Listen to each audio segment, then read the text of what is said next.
Hi guys, it's Mollerz here, and this time I'm here with a 4x4 cubing world video. Whilst doing 4x4 with the Yao method, quite a lot of the time you end up in a situation sort of like this, where you're doing your chain pairing, and then your buffer piece solves, and you end up with 2 or 3 edges on the top, which are unsolved. Now you can just insert one piece into the buffer and continue your chain pairing as normal. However, there are 12 quick and simple algorithms that you can do to solve all these cases, and I'm going to go through them now. Just as a quick note, I'm going to be doing white as my bottom cross. Most people tend to do white as their cross, so I'm going to do all of the algs on yellow, although you'll be able to see how each of them work. They're not very difficult to spot. So the first case is when you have just 2 edges that are incorrect and they line up across from each other like this. It's similar to the flipping algorithm you do on any big cube. So first you bring this down so you have still a mismatched pair here, and then you just flip this edge and insert it back in here.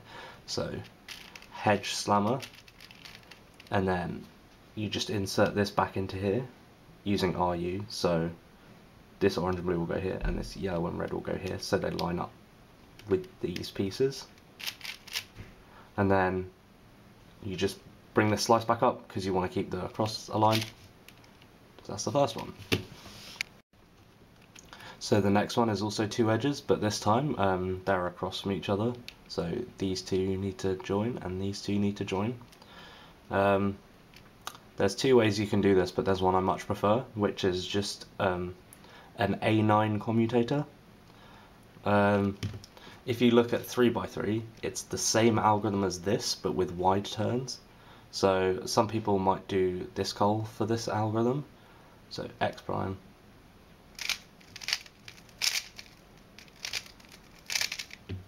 It's just this, but the R's are done with wide moves instead.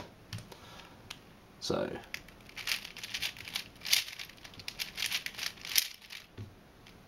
like so. If you have this on a solved cube, i.e. just doing the alg solves a cube, it's much more easier to see the comparisons. So these 2 pieces act like this corner, these 2 act like this corner, these 2 act like this corner. So, and then when you have the edges across like this,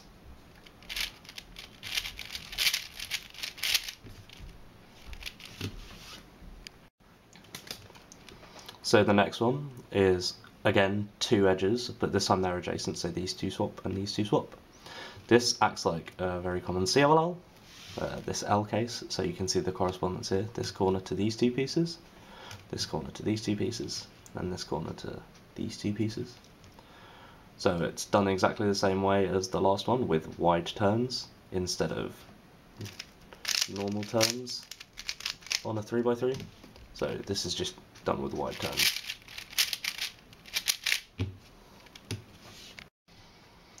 And then our next one is the inverse of that. So again, it's 2 edges and they're adjacent, except this time these 2 need to swap and these 2 need to swap. And then this acts exactly like the inverse COLL to that one. So this recycle. So again, on 3x3, you do it like this with single turns, and then on the 4x4 you just do it with double turns. Now the next few are a bit more tricky to recognise because they have 3 edges. Generally the way I do it is you first look at this front piece and see where it goes, this front left piece, and in this case it goes here. And then you look at this front right piece and see where that goes, and that goes here. For each case, this will go to here twice, this will go to here twice, this will go to here twice, this will go to here twice. So there's a total of 8 cases for when there's 3 edges not solved on the top layer. So this is the first one with 3 edges mismatched. So here is blue orange, and here is the blue orange match, and then yellow blue and yellow blue is over here. So for this one, you first line up this red blue to here so it lines up with the one opposite. So RU prime R prime U. That also puts this down here. Then you do an L prime to join this pair at the back. And then you put this yellow blue in the back left here so it lines up with this when you bring these slices back down.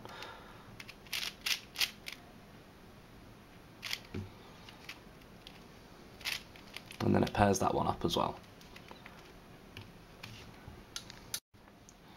So the next one, you have this orange blue here, and again lines straight up with the orange blue, and then yellow orange lines up with the one directly next to it instead of this one.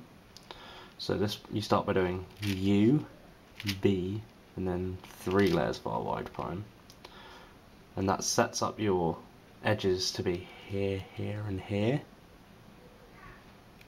And then U prime, and it sets up basically a 3 cycle on your front face. So you bring this yellow orange up to join with this one, and you make that pair, and then you just insert this edge into here, and then that lines up this to be joined and this to be joined. This next one's a very simple one. It's very self-explanatory. So yellow red joins up with this one over here, and then orange green joins with this one here. So the first move is just joining these up, and then you just have to insert this orange green into here to join with this. So just sexy move, and that joins that up, and then you just bring this slice back down. This next one is equally as simple. So we have yellow orange, and again yellow orange up here, but instead this time this orange green is now over here and not this one. So these two and these two. So you first, instead of bringing that up, you bring this down to make the pair, and then you just insert this one into here, so when this orange blue gets brought up, it joins with here. And since your cross is done, instead of doing an R wide, you just slice, and that pairs this up and this up. So this next one, this orange green joins up with this orange green here, and this blue orange is directly across from itself.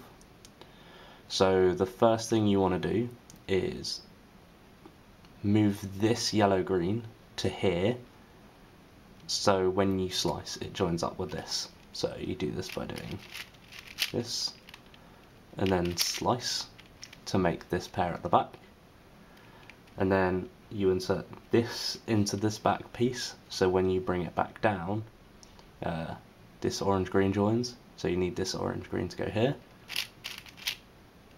and then your cross is here, so you just bring that back down. For this next one, there's actually a ton of ways to do it.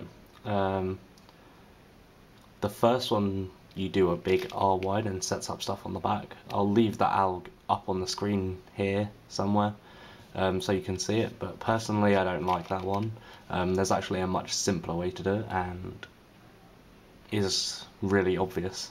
So firstly, this yellow blue goes to here instead of here, and then this yellow red goes straight across again, and then all you do is a J perm or a T perm, but with wide moves.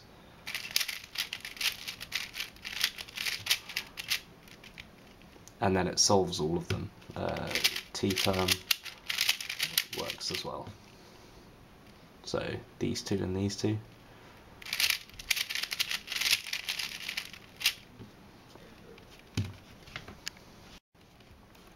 Now this next one, this yellow blue joins up to this one, and this yellow green joins up to this one. So again, now that these two are across from each other, it's a very simple 3 cycle. So the first move is just making this pair, and then you just need to join this, so this blue yellow at the back goes here, so when this slice is brought back down it joins up to here.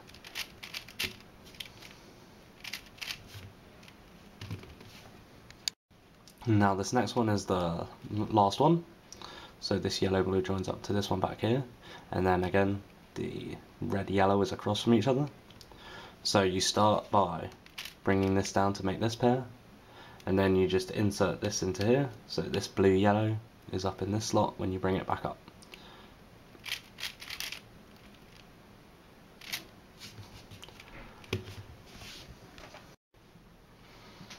Right, so just a quick note on all of this as well. Obviously these cases, there are only 2 or 3 unsolved edges on the top layer.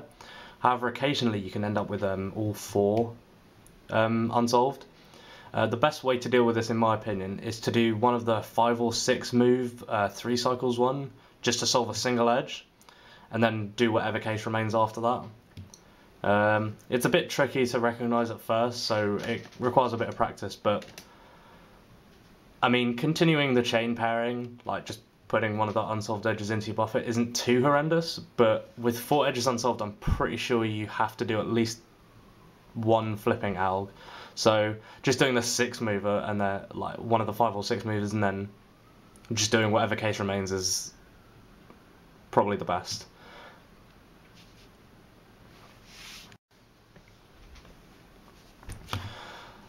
That's all for this video. There are a few alternative algs to the ones I've shown. You can find them at the link in the description. I've linked the original post by Robert Yao, who found all of these algorithms. When this video is released as well, I'll be putting a video on my channel with a few bonus algs for 4x4, so make sure you're subscribed to me to be notified of that. And remember to subscribe to Cubing World for more videos from me and everyone else from Cubing World. Peace.